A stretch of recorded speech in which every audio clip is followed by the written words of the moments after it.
Vous savez, j'ai souvent dit sur cette chaîne qu'en fait le plafonnement des loyers ou toutes les restrictions qu'on mettait aux propriétaires pour la location, eh bien ça allait à l'encontre des intérêts des locataires. Grosso modo, si vous créez un plafonnement des loyers ou si vous gênez énormément sur le propriétaire, par exemple s'il a du mal à faire sortir les locataires dans le cas où ceux-ci ne payent pas, eh bien progressivement vous incitez les propriétaires soit à ne plus être propriétaires, à vendre, soit à trouver d'autres types de locations.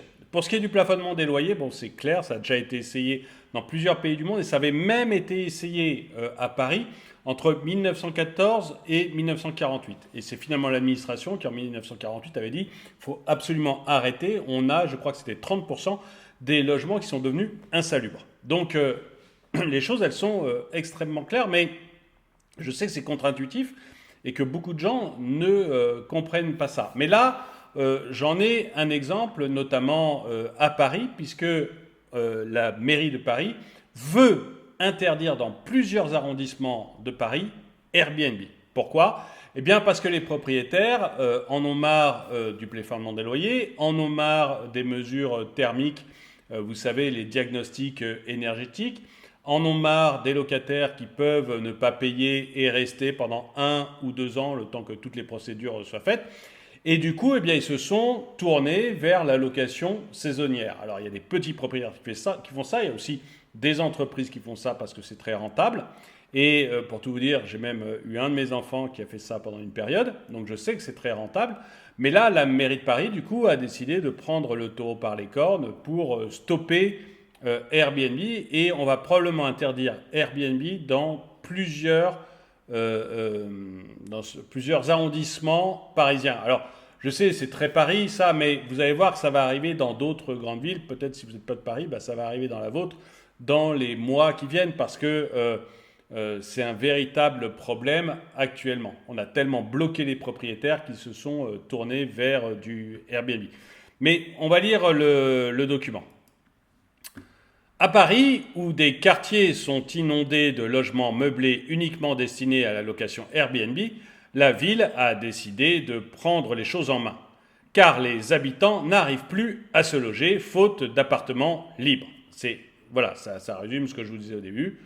Il n'y a plus assez d'appartements pour les locataires, mais tout ça, c'est à cause de raisons purement administratives. On en reparlera, mais à mon avis, c'est uniquement des choses administratives qui font ça. Des quartiers vont donc interdire les nouveaux meublés touristiques de loueurs professionnels. Les loueurs professionnels risquent de voir leur business prendre un sacré coup. La ville de Paris va interdire les nouveaux meublés touristiques de loueurs professionnels dans les zones d'hyperconcentration touristique qui souffrent d'un déficit de logement afin de protéger les résidents permanents de l'explosion des locations de type Airbnb, a-t-on appris jeudi.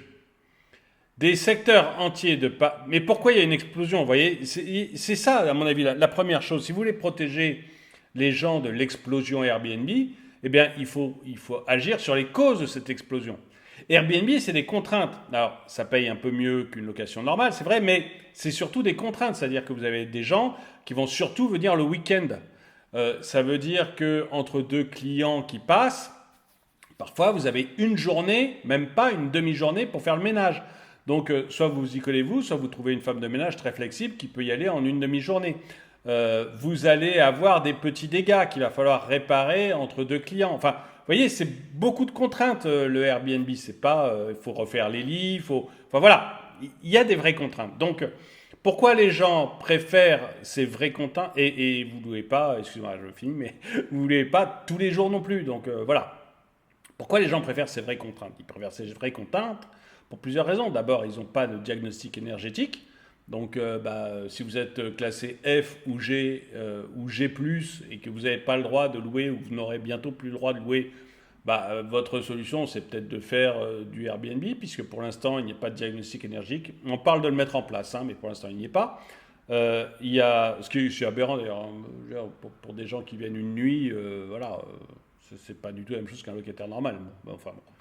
Donc, vous n'avez pas cette contrainte, vous n'avez pas de plafonnement des loyers, donc vous êtes libre de fixer votre prix en fonction de la concurrence. Donc, Il y a des soirs où vous allez avoir une chambre à 200 euros, et puis des soirs où vous aurez la chambre à 100 euros. Voilà, on parle de prix parisien, bien sûr. Donc voilà, mais vous le faites en fonction de la concurrence, mais vous êtes libre de fixer vos prix. Et puis surtout, vous n'avez pas de défaut de paiement, c'est-à-dire que les gens ils payent Airbnb avant de venir, donc vous êtes sûr d'être payé, vous.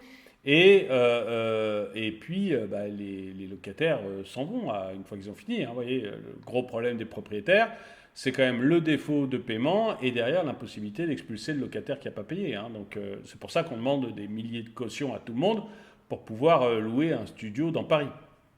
Donc c'est plus là-dessus, plutôt que d'interdire Airbnb, qui va en plus permettre à certains petits propriétaires, parce que tout le monde n'est pas milliardaire hein, dans les propriétaires parisiens, il y a plein de petits propriétaires qui ont loué ça uniquement, leur appartement, comme ça, pour faire un complément de retraite, par exemple, qui ont besoin de l'argent.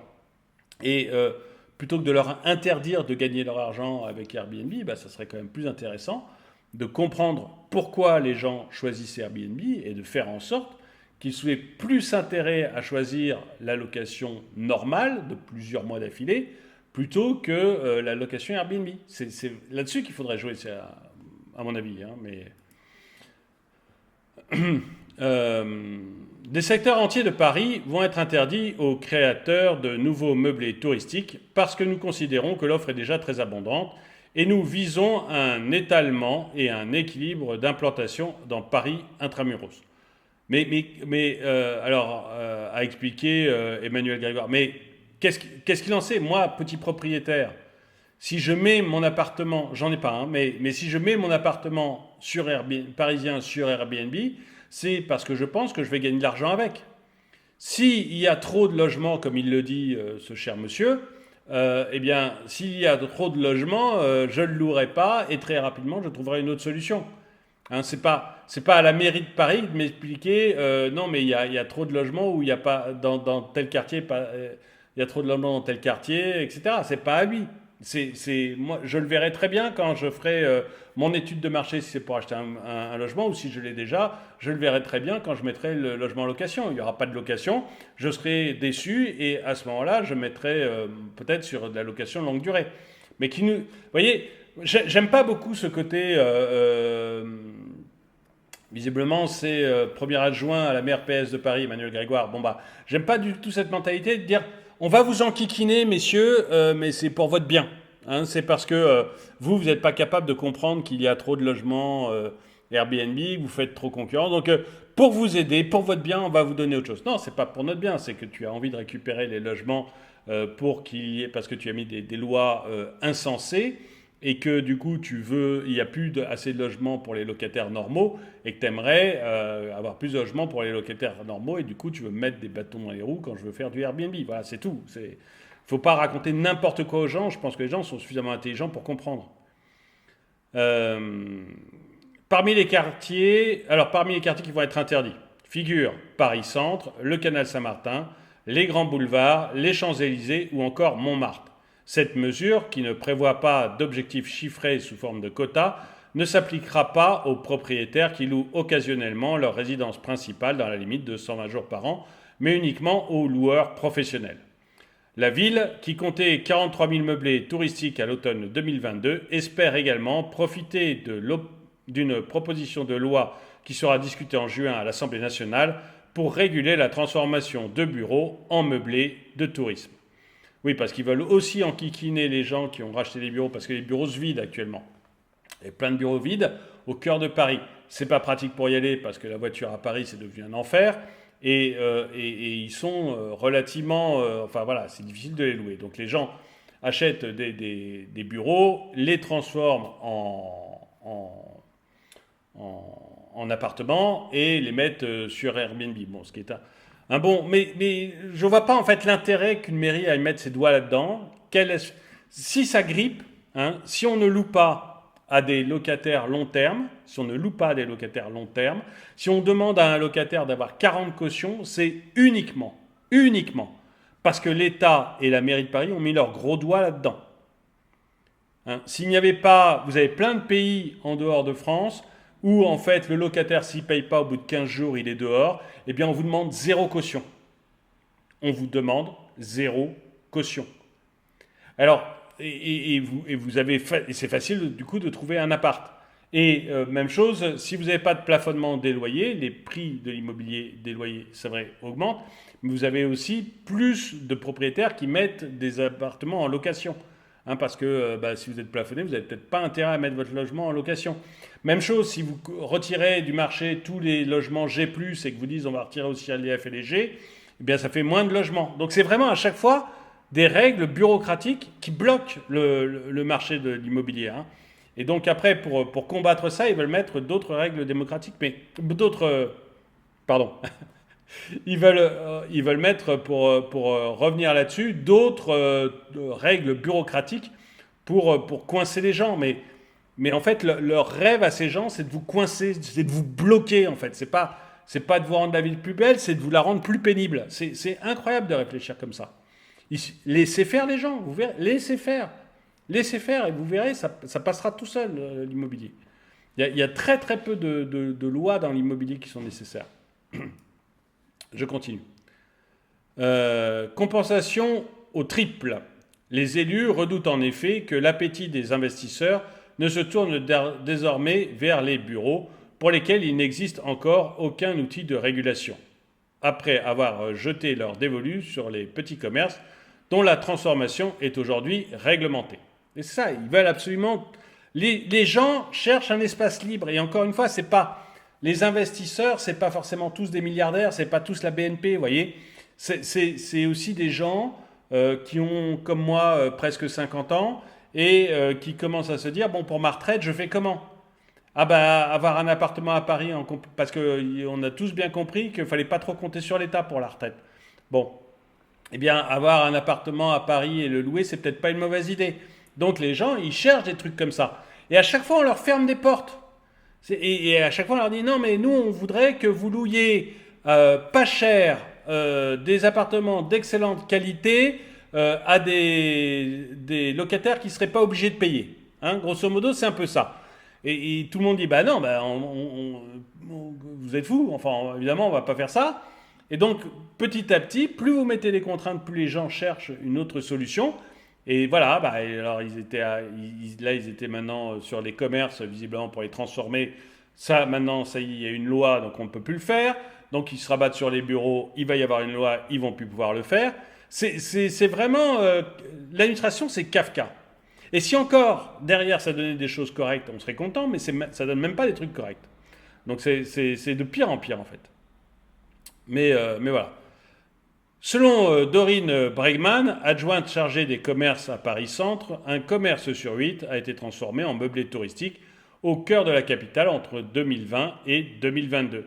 Longtemps désarmée face à l'explosion incontrôlée des meublés touristiques, la ville de Paris a beaucoup renforcé son arsenal juridique ces dernières années. Donc elle a beaucoup plus emmerdé les petits propriétaires qui veulent acheter un commerce et le transformer en meublé. Vous voyez, moi j'ai voyagé il y a peu de temps à Lyon. J'ai loué un ancien commerce qui était sur Airbnb, hein, un ancien commerce qui avait été transformé en logement. Bon, il y avait 2 chambres, il y avait moi et il y avait une chambre pour mes garçons avec 2 lits. C'était en plein cœur de Lyon. On était contents, ça nous allait bien.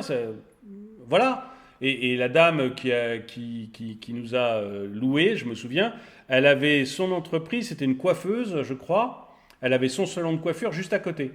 Donc elle était coiffeuse dans son salon de coiffure. Et puis elle avait acheté les murs commerciaux, les murs du commerce juste à côté.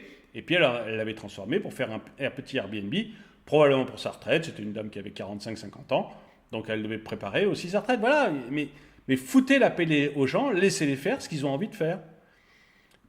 Depuis 2014, Paris a mis en place un dispositif d'autorisation de changement d'usage avec compensation au cas de transformation d'un logement en meublé touristique. Depuis 2022, la réglementation parisienne demande même que la surface soit compensée jusqu'au triple dans certains quartiers. La réglementation s'est également durcie pour les commerces dont le changement d'usage en meublé touristique est soumis depuis janvier 2022 à autorisation de la mairie. En 2021, la plateforme Airbnb a attaqué par en 2021, la plateforme Airbnb, attaquée par la ville, a par ailleurs été condamnée à 8 millions d'euros d'amende pour avoir publié 1 millier d'annonces sans numéro d'enregistrement. aujourd'hui, les outils de régulation montrent leurs premiers effets positifs et on assiste à un tassement du nombre de meublés touristiques déclarés, souligne M. Grégoire. Mais c'est possible, mais vous allez voir que l'argent va partir ailleurs. Hein, aujourd'hui, on sait qu'il y a de moins en moins de logements pour les locataires. Hein, on le sait, notamment avec le DPE. Hein, j'ai déjà fait des vidéos là-dessus. Ça s'effondre complètement. Ça va être de plus en plus difficile de trouver un logement quand on veut être locataire. Si M. Grégoire pense que c'est en embêtant les gens qui veulent faire du Airbnb qui va augmenter le nombre de logements pour les locataires, il se trompe. Et si vous pensez ça, je pense que vous vous trompez aussi. Tout ce que ça va faire, c'est qu'il va y avoir de plus en plus de logements en vente, ce qui va faire s'effondrer les prix de l'immobilier. Pourquoi ? Parce que les gens vont dire, écoutez, je ne peux pas faire de Airbnb, je peux louer normalement, ça ne m'intéresse pas, parce que les normes environnementales, parce que les impayés, parce que le plafonnement des loyers, Airbnb, c'est interdit, je vends. Hein. Et puis voilà, puis je règle mon problème comme ça, je vends, et je vais acheter des actions Total et je serai pépère. Ou alors je vais acheter une maison un peu plus loin ou un appartement un peu plus loin, puis je ferai la même chose mais un peu plus loin et je serai tranquille. Ça ne réglera pas du tout le problème des locataires, ça va juste enquiquiner un peu plus ce qu'ils font Airbnb et ça va faire chuter le prix des appartements à Paris encore un peu plus vite. Et ça, pour moi, c'est une évidence. Mais enfin, dites-moi, vous, ce que vous en pensez dans les commentaires. Dites-moi si vous pensez qu'il faut réguler Airbnb ou est-ce que vous êtes d'accord avec moi sur le fait qu'il faut arrêter d'enquiquiner le monde et laisser les gens tranquilles. Les propriétaires, s'ils sont tranquilles, ils seront contents d'avoir des appartements qu'ils mettront en location et les locataires loueront ces appartements. Et plus il y en aura, plus ils loueront des appartements de meilleure qualité. Dites-moi ce que vous en pensez dans les commentaires. En tout cas, merci d'avoir regardé cette vidéo. Mettez-lui un pouce vers le haut, commentez-la, partagez-la. Merci à tous ceux qui soutiennent la chaîne. Et moi, je vous dis à très bientôt.